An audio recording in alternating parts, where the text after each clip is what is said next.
Meus amigos, esse vídeo que eu estou gravando hoje é para falar de duas polêmicas sobre esses 3 primeiros lugares que nós visitamos na expedição pela Rota do Cangaço. E sempre acontece de existir polêmicas. Mas é bom que as pessoas entendam o seguinte, gente, tudo que eu e alguns pesquisadores falam é baseado simplesmente em pesquisa. Ninguém viveu no tempo do cangaço. E eu vou começar aqui pelo assunto que deu mais polêmica, que foi qual? Ezequiel, claro. Pessoal, Aderbal, eu não conhecia esse suposto Ezequiel. Eu sempre falo em suposto, eu nunca disse que é ele, que era ele, muito embora eu tenha a minha opinião, mas eu sempre digo suposto Ezequiel. Essas coisas, dessas polêmicas históricas, elas são boas por quê?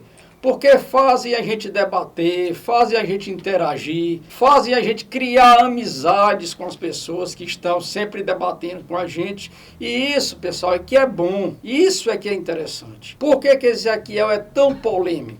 Primeiramente porque, digamos, historicamente, nos livros do passado, ele morreu sim na Lagoa do Mel. Era até onde eu também acreditava que ele tinha morrido, até os anos 90, quando eu viajei e ouvi uma outra versão sobre Ezequiel. Eu, como pesquisador, eu não podia simplesmente me calar perante aqueles depoimentos que eu ouvi. E eu ainda digo mais, hoje em dia, a geração dos nazarenos é uma geração que não conviveu diretamente com esse suposto Ezequiel. O que eles contam é baseado no que eles ouviram e nas pesquisas que eles também fizeram. Eu posso chegar e dizer que eles estão certos ou errados, ou que eles estão mentindo? Não, de forma alguma. Eu sempre procuro ser neutro nessas coisas. Mas por que eu me baseio e bato muito nessa tecla Ezequiel? Porque nos anos 90, gente, eu gravei e conheci várias pessoas que conheceram Ezequiel na juventude, na mocidade. Então, como é que eu, tendo ouvido esses depoimentos, eu posso simplesmente dizer que está todo mundo equivocado? Eu não posso fazer isso.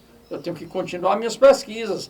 Ou seja, foi nada mais, nada menos que Neco de Pautilha, nazareno, que combateu o Lampião nas Caatingas, Tenente João Gomes de Lira, Senhor da Beleza, Lorena, seu Luiz Lorena. Ou seja, eu não posso simplesmente tapar, digamos, com uma sombra todos esses depoimentos. Além de Rubelvan, o Amigozinho e tantos outros nazarenos que vocês assistiram aqui no vídeo falando, tem também um depoimento que o amigo Netinho mandou para mim, que eu vou colocar aqui um pouquinho do áudio que o Netinho me mandou, que é uma pessoa super respeitada no meio de todos os pesquisadores, que conhece a história de Nazaré como poucos. O que é que o Netinho fala sobre esse suposto Ezequiel que apareceu lá nos anos 80?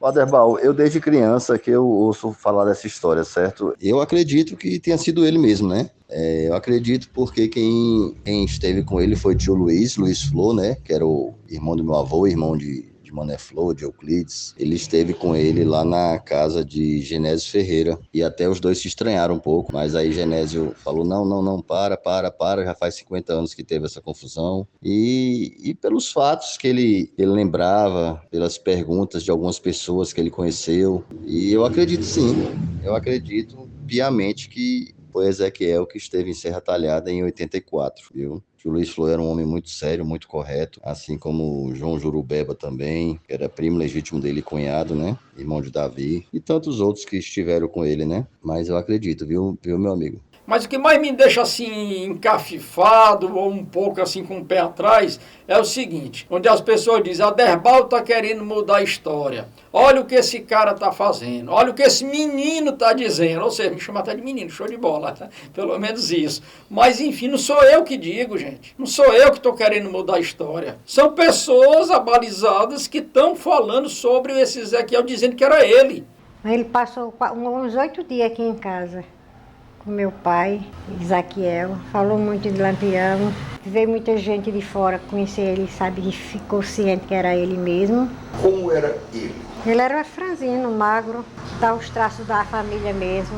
Foi reconhecido por muita gente. Davi, Luiz Flores, todos conheceram. Do povo de Nazaré quase todos conheceram. ser ele. Repito, eu não conheci esse suposto Ezequiel, nunca estive com ele e muito menos vivi na época do cangaço para dizer que conheci, digamos, o verdadeiro Ezequiel. Então a gente tem que ir com muita calma em relação a isso, porque o bom é a gente debater. Se a gente não debater, a história morre, certo? Outra, eu nunca falo só um lado da história. Vocês me conhecem aqui muito bem.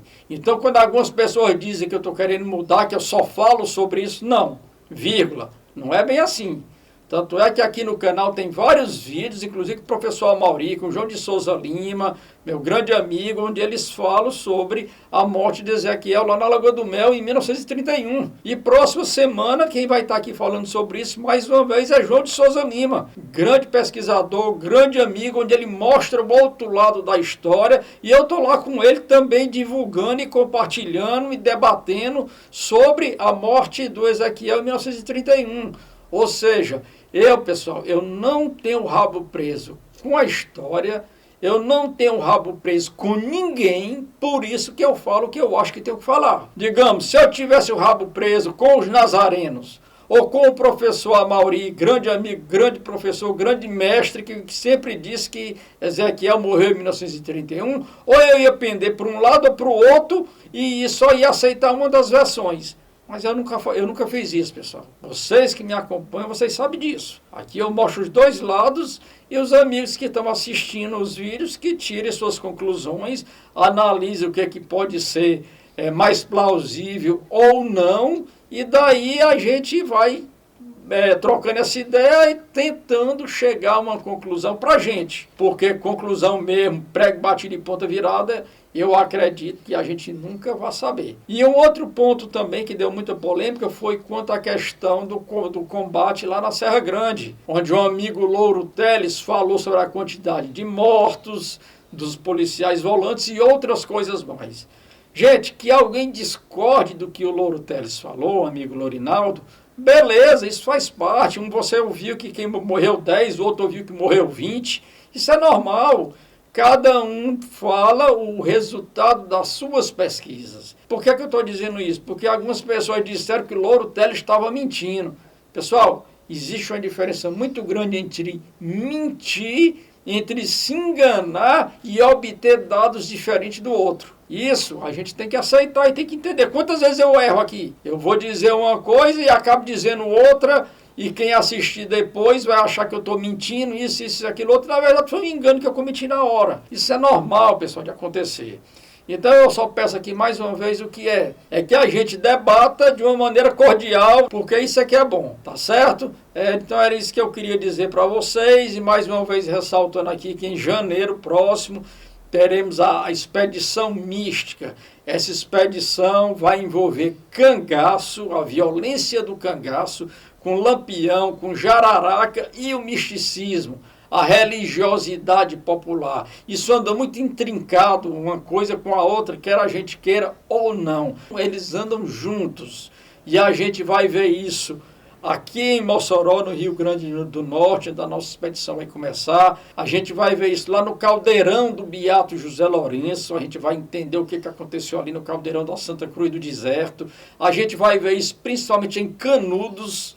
Canudos tem a história de Antônio Conselheiro, com tudo que ele fez ali, com seus jagunços que ajudaram a defender a Canudos e com o que o exército fez ali atacando aquelas pessoas. Então a gente vai ouvir muito bem essa história em loco, lá nos locais. Além disso, claro, as Pedras do Reino, que foi um local de sacrifício humano. E a gente vai entender o que aconteceu ali nas Pedras do Reino e vamos finalizar lá em Piranhas, em Angico, falando como Virgulino se transformou em Lampião e como Lampião se tornou essa lenda que ainda vai perdurar aí, acredito eu, que por muito e muito tempo.